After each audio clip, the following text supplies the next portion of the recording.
My guest is Senator Jerry Grafstein. Welcome to the show. Former Senator Jerry Grafstein. Well, you're retired now. I want to talk about that. That's just this year. Right. Now, you had a phenomenal career, and Marty Goldfarb described you as a practical futurist. Do you think that's accurate? Yeah, it is actually. What does it mean? I mean, I think I know what it means. Well, when I turned 60, I went to see the Lubavitch Rebbe. And I told him, he says, Senator, you look a little unhappy. Why? I says, well, I'm 60 years old, Rebbe, and I don't think I've accomplished much in my life.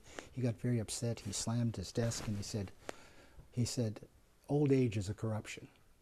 Old age is a corruption.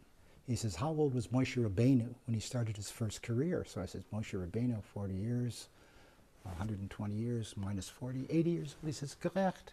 He was 80 years old when he started his first career. You're not even close to starting your first career. So I said, so what do you do? He says, think new, think ahead, never look back. And so that motto and that advice is I take to heart. I never look back. It's what you do next that counts. And you're very busy now with Super what? busy.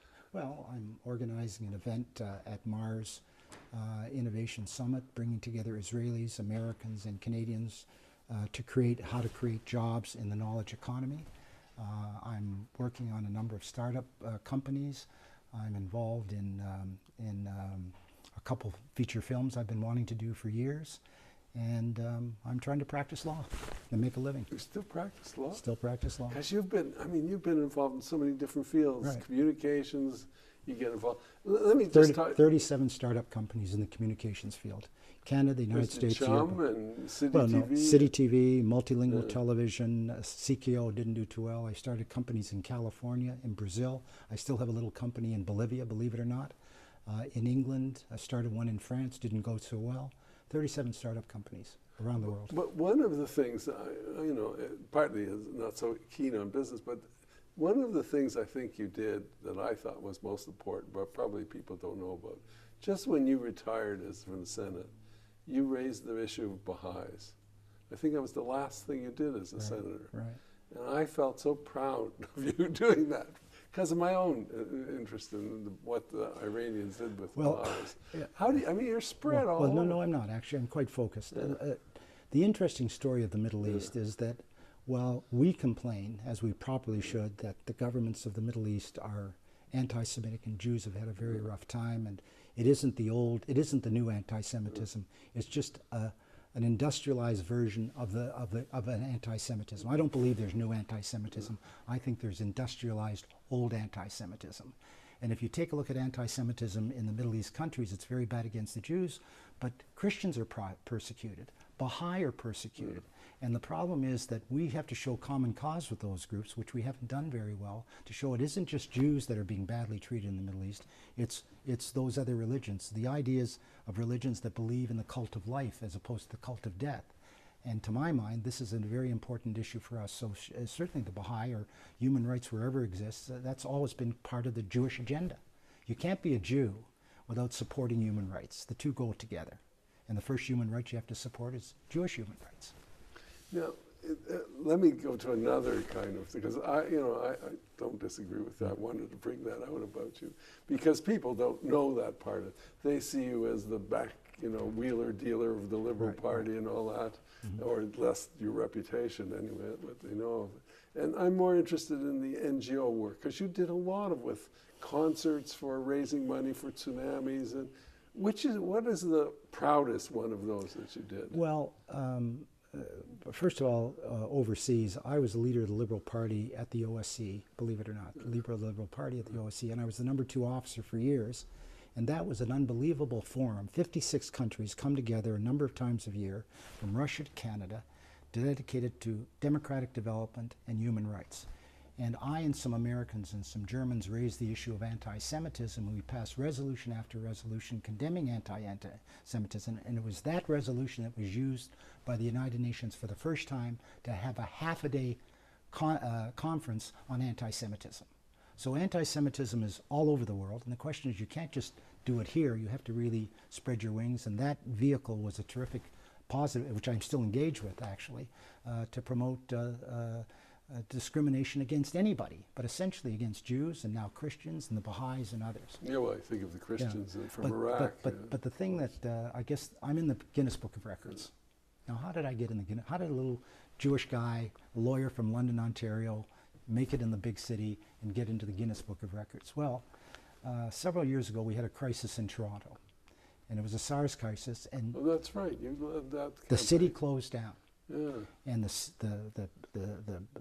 city council, the province, the federal government was doing nothing about it.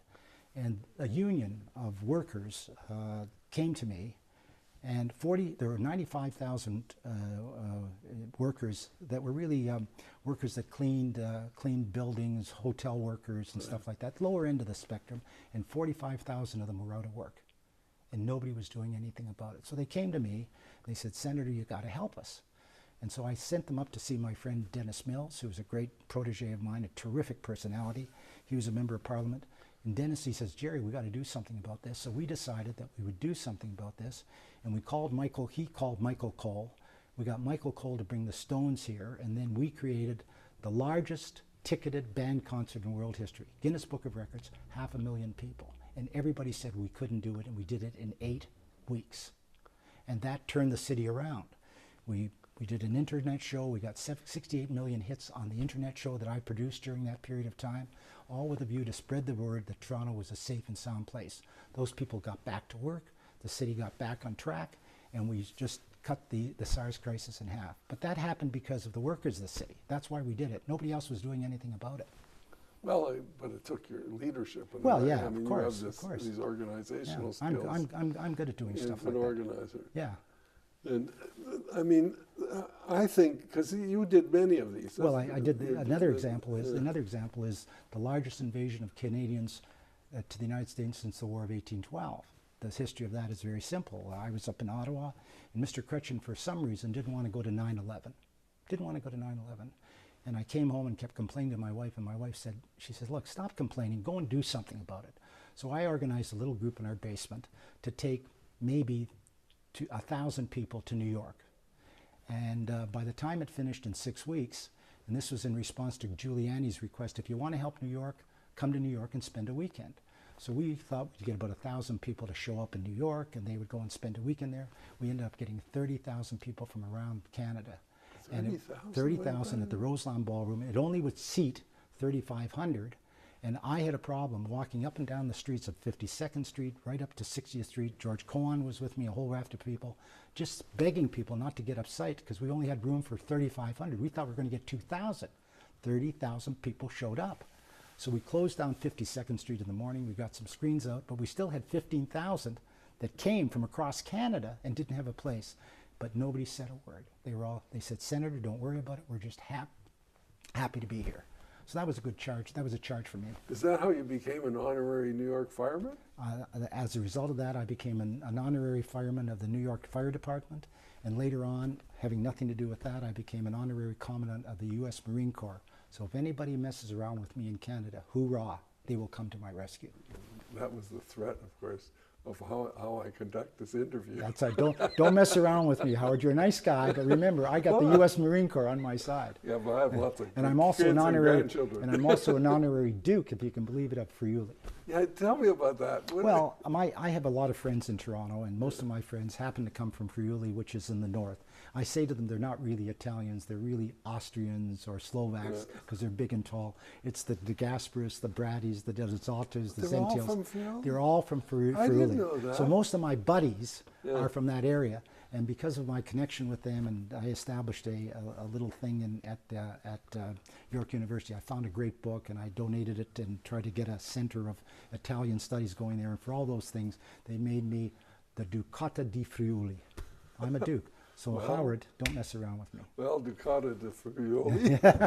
Thank you very much for this interview. My pleasure. I really appreciate it. My Thank pleasure. You.